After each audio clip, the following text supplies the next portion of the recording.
America, it's Kenny, and I am in Green Valley, or I should say, that's Green Valley, and I'm at the top of it, and I'm standing with a fellow named Andrew McGibbon, who runs this ranch. It's called the Santa Rita Ranch here, and it is an absolutely beautiful place, an amazing place. And Andrew, tell us a little bit about the ranch, the history. Well, I was born here. My family's had this place for not quite 50 years. The ranch has been in operation since the middle 1880s, and it, as you know, you had a long climb this morning.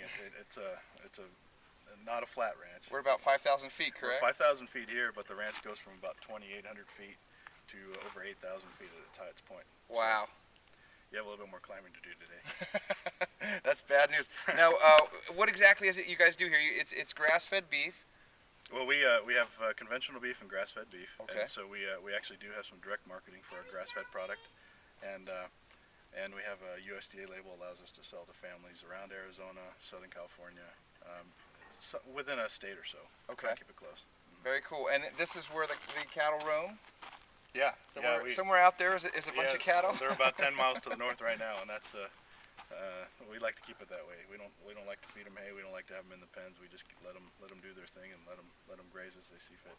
And you were explaining earlier a bit about keeping the cattle moving, almost like a bison type thing. Well, right now it's it's our monsoon season. This is when we get most of our rain for the year. And it's very important to allow that grass to go through to get to seed, and to do that we keep the cattle almost constantly moving. They're actually not in a pasture for more than about 10 days at a time. So we have them constantly moving, and we can slow down a little bit in the wintertime when the grasses go dormant. But so the cattle are almost constantly sort of moving forward, so to speak. Like I said, they're about 10 miles north of here now, and then they'll be back here roughly around Christmas time. Wow. Yeah. So the monsoon season here is actually the season when everything grows, and that's how they know how well of a season it's going to be, which was absolutely news to me. I had no idea that it would rain so much in Arizona, or that it would be this green. But there's been years where it hasn't been this nice, so we're very fortunate. Well, if you were here 2.5 weeks ago, there was not a drop of rain on the ground, and we've had over 8 inches since then. Wow. So it shows up in a very short period of time, as you can tell on the road that you drove up. So yeah. But yeah, it absolutely determines how much how much forage we have available, natural forage we have for the year, because we don't plant anything, we don't farm anything per se here. There's no crop farming or anything, pasture farming.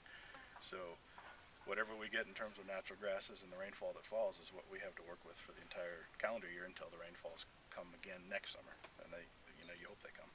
So what nature gives you is what you get, and that's what you work with.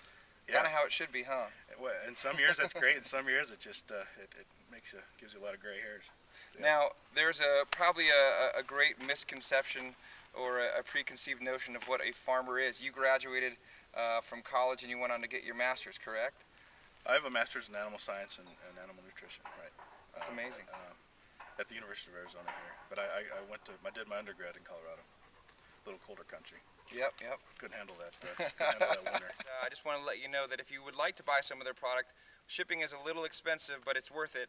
You can go to santaritaranching.com, and also if you're in the greater Phoenix, Tucson area, you can always come to this ranch. Andrew makes it an open policy that if you want to come see where your beef comes from, which is a great policy, you can come up here, buy it, see how it's grown, and how it's handled, and so yeah. Support your local farmers and ranchers. America, this has been really, really informative for me. I've learned so much just in the last 15 minutes standing here with Andrew, and I hope you check this out, follow along. We'll see you on the road.